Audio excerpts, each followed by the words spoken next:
주실 하나님 말씀은 이사야 7장 10절에서 17절 말씀입니다. 구약 975페이지입니다. 여호와께서 또 아하스에게 말씀하여 이르시되 너는 내 하나님 여호와께 한 징조를 구하되 깊은 데에서든지 높은 데에서든지 구하라 하시니 아하스가 이르되 나는 구하지 아니하겠나이다. 나는 여호와를 시험하지 아니하겠나이다 한지라.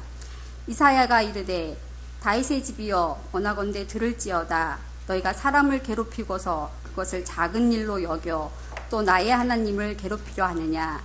그러므로 주께서 친히 징조를 너에게 주실 것이라. 보라, 처녀가 잉태하여 아들을 낳을 것이요 그의 이름을 임마누엘이라 하리라.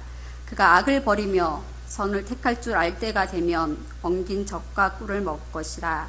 대저 이 아이가 악을 버리며 선을 택할 줄 알기 전에 내가 미워하는 두 왕의 땅이 황폐하게 되리라.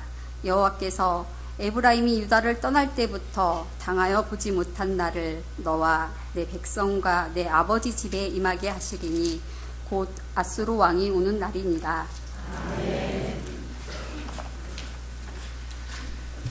우리 귀한 또 기도와 또 우리 다리가 불편함에도 불구하고 말씀 봉독을 해주신 우리 권사님에 감사를 드립니다.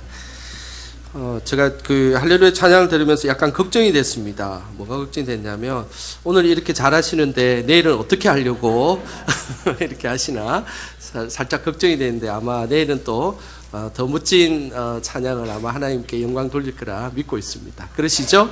네. 우리 성도님들의 삶의 자리가 힘들고 어렵지만 주께서 주신 힘으로 넉넉히 승리하시고 또 아기 예수님께 주시는 기쁨과 소망과 사랑과 그리고 평강이 가득하시기를 주님의 이름으로 축복합니다. 우리는 살아가다 보면 어떤 특정 편에 서야 하는 경우가 있습니다. 그런데 이때 잘못 서게 되면 낭패를 보게 되는 일들이 간혹 있지요. 어린 시절의 아이들의 딜레마는 나는 아빠 편에 서는지 엄마 편에 서야 할지입니다.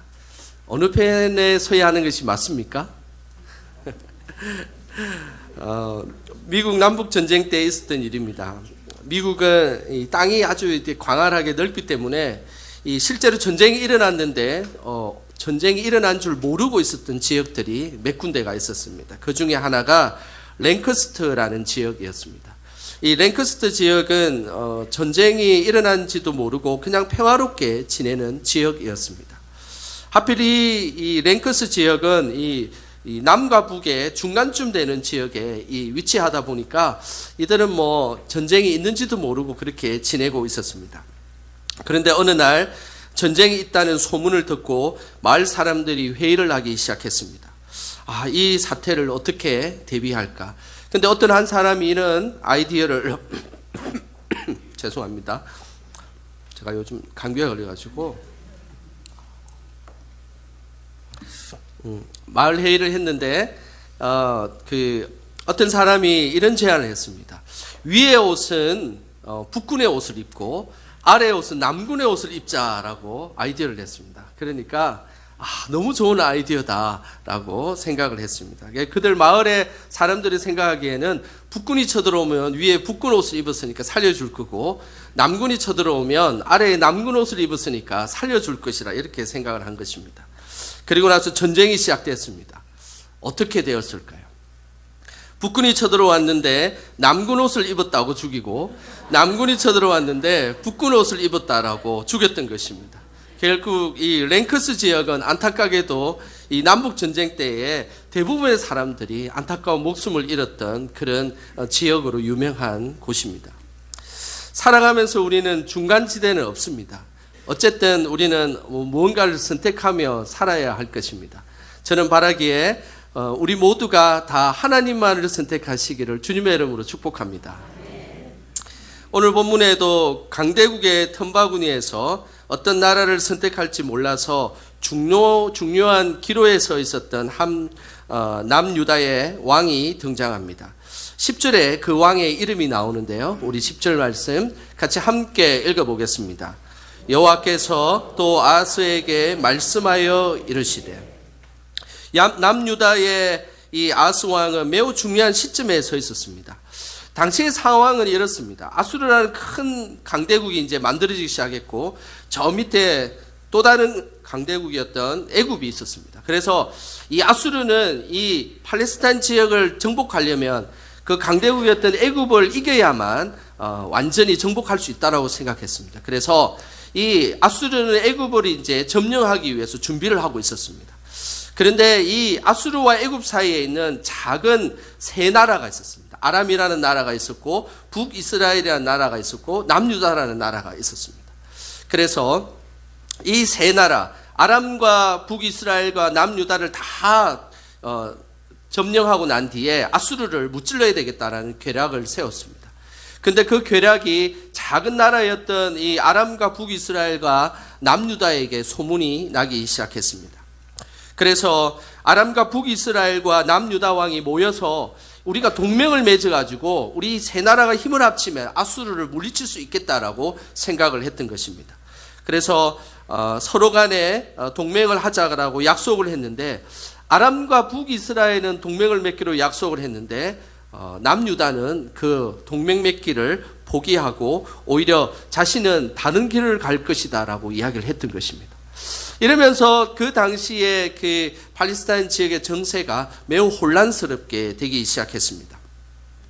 그러면서 이제 아람과 북이스라엘이 동맹을 맺어서 오히려 이 남유다를 쳐가지고 남유다의 새로운 왕을 세워야 되겠다라는 자기들만의 계략이 세워진 것입니다.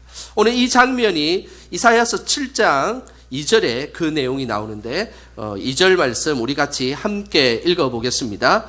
어떤 사람이 다윗의 집에 알려 이르되 아람이 에브라임과 동맹하였다 하였으므로 왕의 마음과 그의 백성의 마음이 숲이 바람에 흔들림같이 흔들렸더라. 여기서 유다는 다윗의 집을 의미합니다. 그래서 여기 다윗의 집이라고 등장하는 것은 남유다를 의미하는 것이고, 여기에 에브라임이다라는 이 표현은 북이스라엘을 의미합니다. 그래서 지금 어떤 상황이냐면 아람과 북이스라엘이 동맹하였다는 이야기를 남유다가 그 사실을 들은 것입니다. 그래서 그 남유다 왕이었던 아하스 왕과 백성이 오늘 성경에 표현되어 있기를 숲이 바람에 흔들림같이 흔들렸더라라고 기록하고 있는 것이죠. 여기서 흔들렸다는 이 표현은 누아라는 단어를 쓰는데 두려움에 사로잡혀서 안절부절해졌다라는 이야기입니다.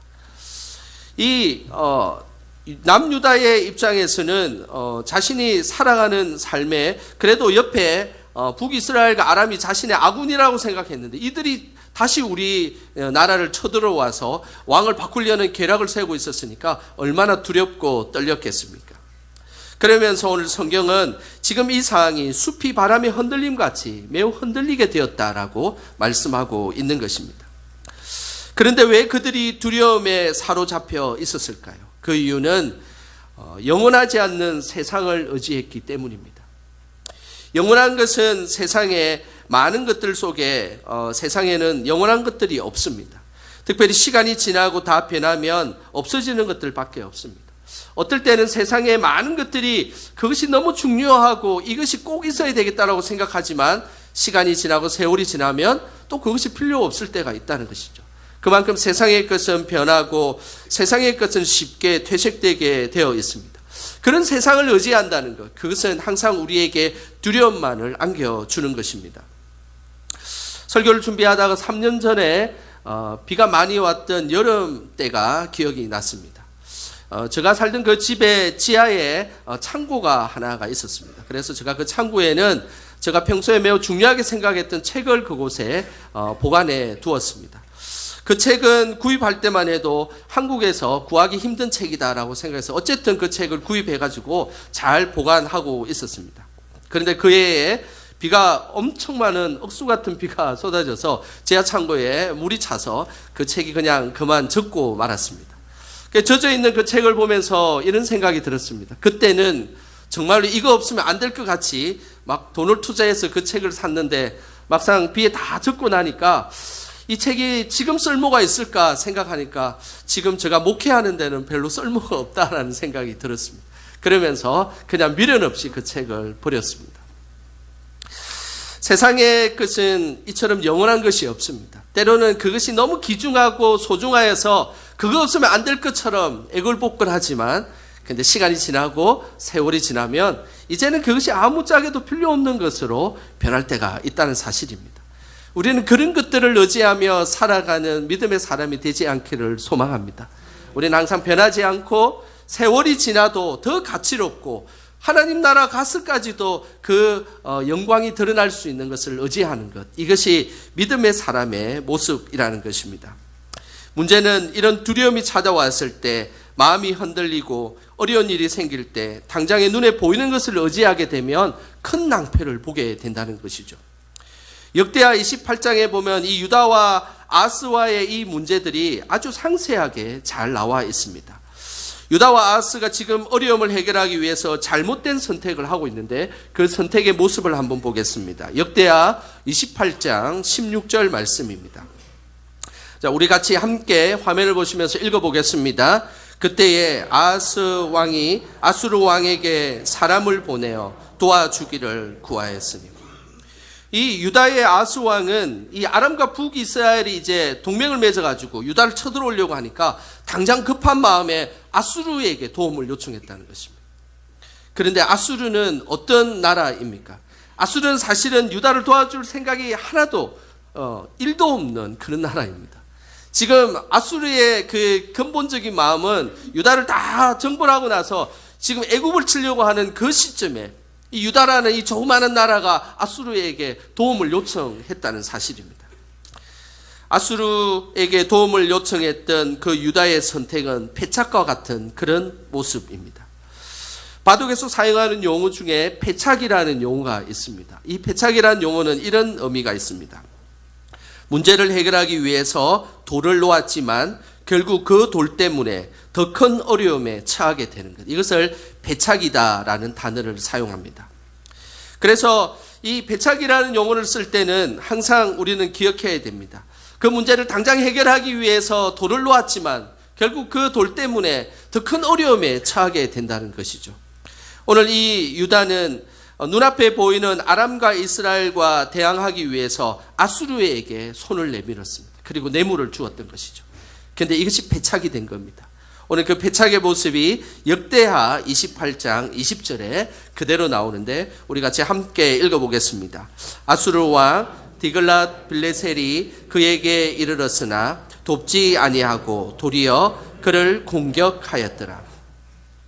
아수 왕은 아수르에게 도움을 요청했지만 오늘 성경에는 이렇게 기록하고 있습니다. 돕지 아니하고 도리어 그를 공격하였더라라고 기록하고 있는 것이죠. 결국 아수르를 의지하려고 했지만 아수르로 인해서 더 큰 어려움에 빠지게 되었다는 것입니다. 세상을 의지할 때 발생하는 문제입니다. 영원할 것 같은 그 세상을 의지했다가 오히려 그 의지한 것 때문에 더 패착이 되어서 우리의 삶이 더 어렵게 되는 일들이 우리에게 있다는 것입니다. 그래서 결국은 그 화로 인하여서 더 큰 어려움에 처하게 된다는 것이죠. 그렇다면 이 땅을 살아가는 우리의 삶에 누구를 의지하며 살아가야 할까요? 그것은 바로 하나님입니다. 하나님은 신실하신 분이십니다.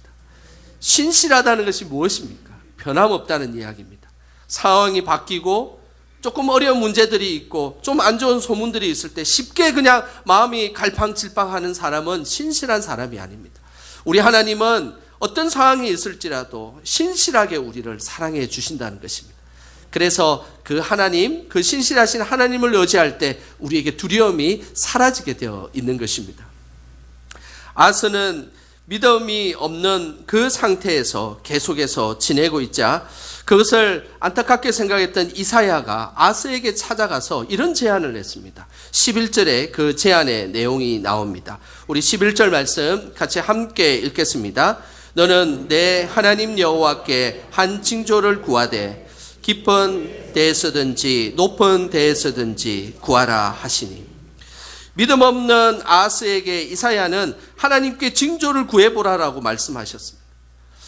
아하스가 믿음이 있으면 하나님께 징조를 구할 것이고 믿음이 없으면 구하지 않을 것을 이사야는 알고 있었기 때문입니다. 그래서 아하스에게 안타까운 마음으로 다가가서 깊은 땅에서든지 높은 하늘에서든지 어떤 방법이든 하나님 앞에 징조를 구해서 너가 믿음이 생겼으면 좋겠다라는 것이 이사야의 마음이었습니다.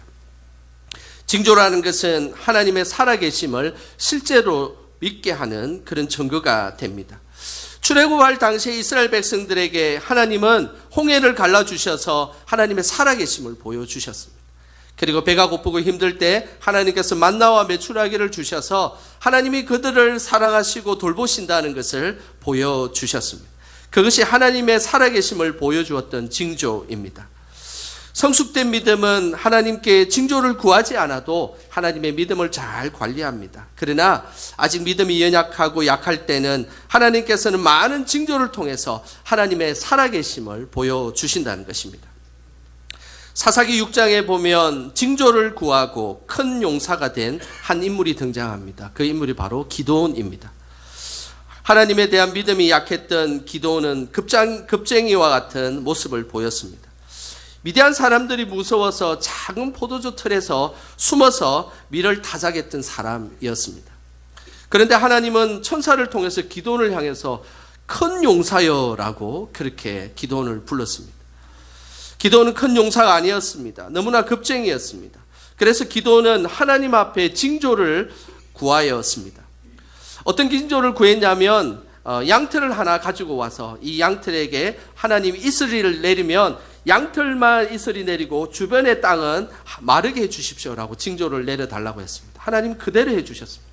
그리고 나서 또 기드온은 믿음이 약해서 또 징조를 구했습니다. 하나님 이번에는 반대로 양털은 이제 이 마르고 주변만 이렇게 적게 해주십시오라고 하나님 앞에 징조를 구했습니다.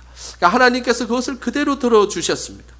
하나님은 친절하게도 기드온이 요청한 모든 징조를 보여주셨습니다. 믿음이 없었던 기드온은 하나님께서 징조를 보이자 하나님의 살아계심을 믿고 고백했습니다. 그래서 기드온은 약하고 연약한 존재가 아니라 큰 용사가 그때부터 되기 시작했습니다. 그래서 자신의 군대 300명을 이끌고 적진을 뛰어들어가서 미디안 13만 5천 명을 무찌르는 그런 위대한 용사가 되었던 것입니다. 하나님은 우리가 믿음이 약할 때 징조를 보여주십니다. 그래서 그 징조를 통해서 하나님의 살아계심을 보여주시는 것이죠. 이사야가 아하스에게 하나님께 징조를 한번 구해보라고 그렇게 요청을 했는데 아하스는 어떻게 반응하였을까요?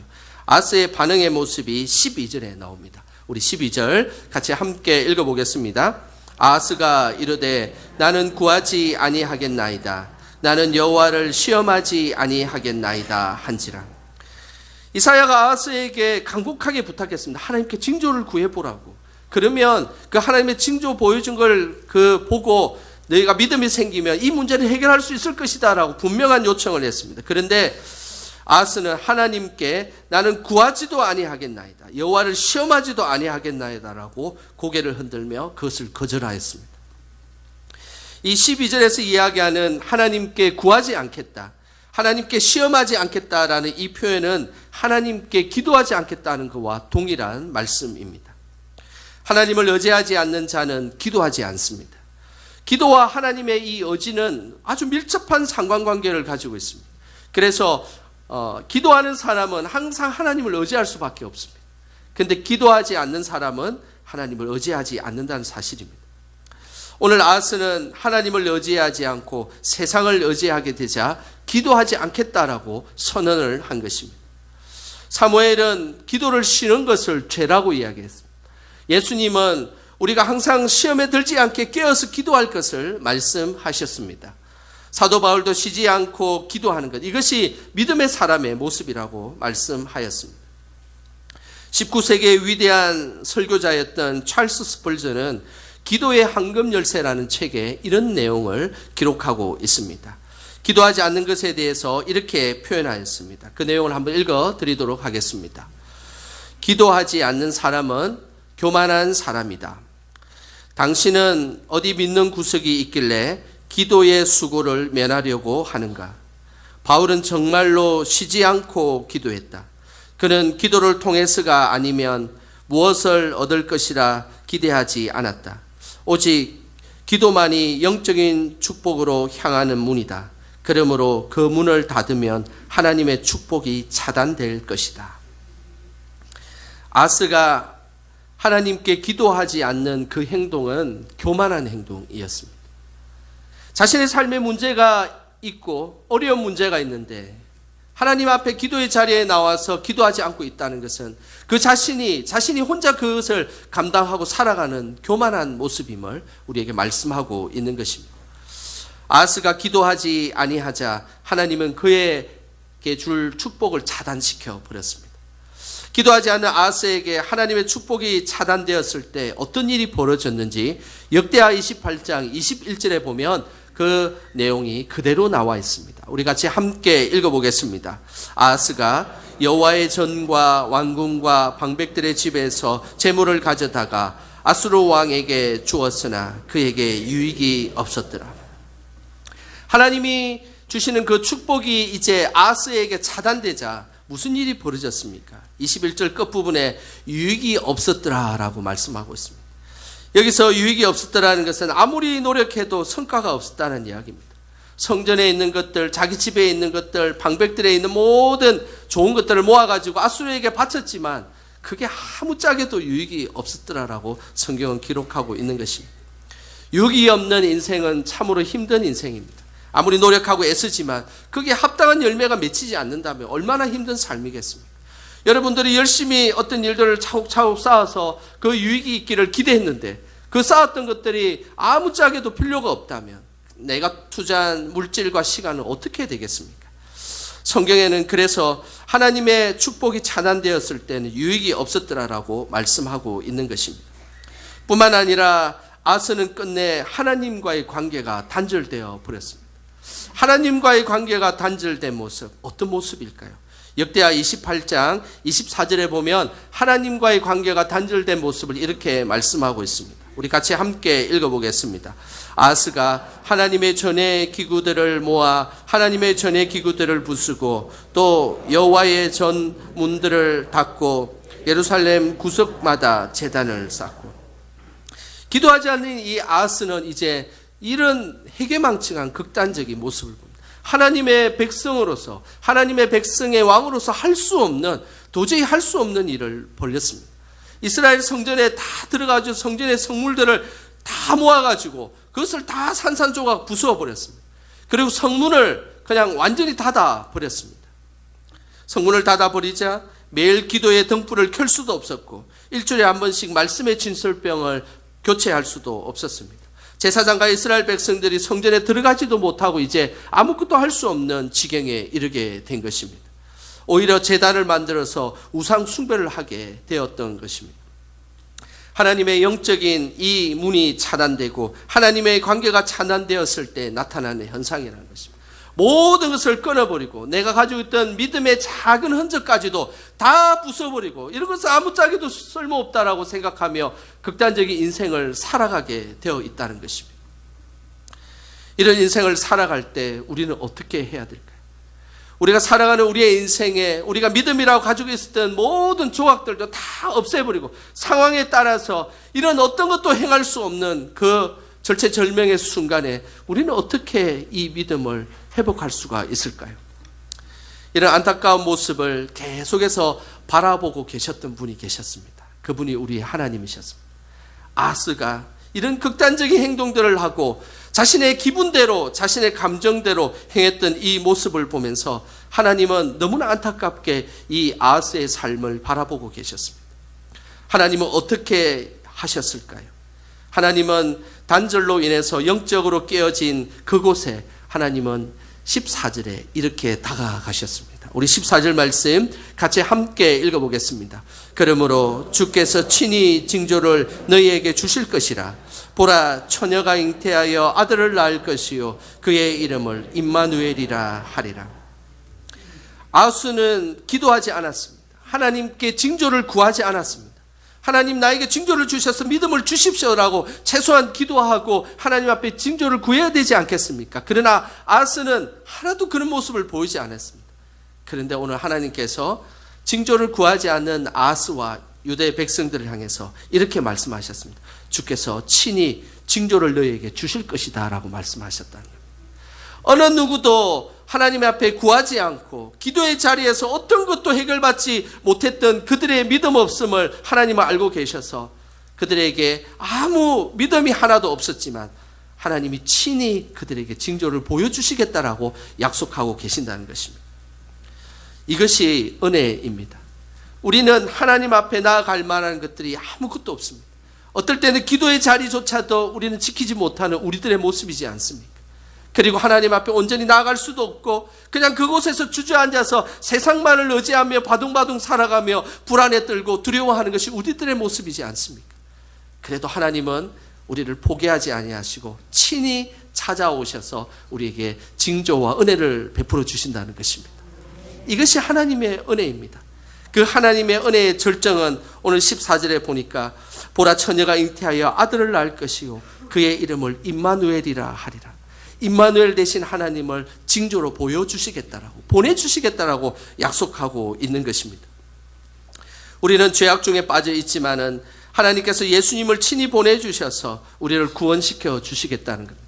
우리의 하나도 하나님 앞에 나아갈 만한 그 손톱만큼도 하나님 앞에 나아갈 만한 것들이 없지만은 그러나 그 자리에 하나님이 친히 오셔서 우리를 구원시켜 주시고 우리를 회복시켜 주시고 그리고 그 아들 예수 그리스도를 우리에게 보내주셨다는 사실입니다. 오늘 이 임마누엘이라는 이 단어는 하나님이 우리와 함께 계시다는 뜻입니다. 하나님은 우리가 믿음이 있을 때도 하나님이 함께 계셔서 은혜를 내려주시지만 믿음이 없어서 어떻게 아무것도 할 수 없는 그 순간에도 임마누엘 되셔서 우리에게 찾아오시는 그 하나님이시라는 것입니다. 이것이 임마누엘 되시는 은혜의 하나님이십니다. 오늘 이 본문 이사야의 이 예언은 700년 후 예수님의 탄생으로 이 예언이 성취되었습니다. 이사야 선지자의 말씀 이후 700년이 지난 시점에 예수님의 제자 마태는 이 예언이 성취되었음을 마태복음 1장 23절에 그대로 전하고 있습니다. 마태복음 1장 23절 우리 같이 함께 읽어보겠습니다. 보라 처녀가 잉태하여 아들을 낳을 것이요 그의 이름은 임마누엘이라 하리라 하셨으니 이를 번역한 적 하나님이 우리와 함께 계시다 합니다. 이 땅에 예수님이 오신 것은 하나님이 우리와 함께하고 계심의 징조를 보여주시기 위한 것입니다. 우리는 어떤 자격도 없고 예수님을 초청할 만한 받을 만한 어떤 행위도 가지고 있지 못합니다. 그러나 순수하게 일방적으로 친히 우리에게 징조를 보여주시고 친히 우리에게 찾아오시고 우리에게 구원을 베풀어 주셨던 그 하나님의 은혜가 바로 예수 그리스도의 은혜입니다. 하나님께서는 우리에게 끊임없이 찾아오시는 분이십니다. 그래서 이 땅에 예수님을 보내주셨고 죄 많은 우리를 위해서 구원시켜 주셨던 은혜를 우리에게 베풀어 주셨습니다. 우리도 그렇게 살아야 되지 않겠습니까? 우리는 받은 것들만 가지고 내가 받은 대로 행하고 나에게 안 좋게 대하면 또다시 안 좋게 복수하고 이렇게 살아가는 우리의 인생이지 않습니까? 그곳에는 은혜라는 것은 아무것도 우리 안에 없게 되는 것입니다. 은혜라는 것은 우리가 상황이 그렇지라도 그것이 합당한 일일지라도 하나님의 뜻이 아니면 하지 않고 그 일들을 하나님 앞에 머무는 것이 은혜의 삶임을 우리에게 말씀하고 있는 것입니다. 이 땅에 아기 예수님은 우리에게 은혜로 찾아오셨습니다. 그 은혜의 놀라운 사랑과 축복이 우리 성탄절을 맞이하는 우리 성도님들의 삶의 자리마다 임하시기를 주님의 이름으로 축원합니다. 기도하겠습니다. 우리와 함께 하시는 하나님, 변함없이 저희들을 사랑해 주셔서 감사드립니다. 어떤 순간에도 우리에게 임마누엘 되어 주셔서 늘 하나님과 동행하게 하여 주신 하나님, 그 하나님의 이름만을 높이며 찬양하는 저희들이 되게 하옵소서. 이번 성탄절은 아기 예수님의 사랑과 축복이 온 성도들의 가정에 가득하게 하여 주시고 은혜 가득한 믿음의 자리가 되게 하여 주시옵소서. 예수님의 이름으로 기도드립니다. 아멘.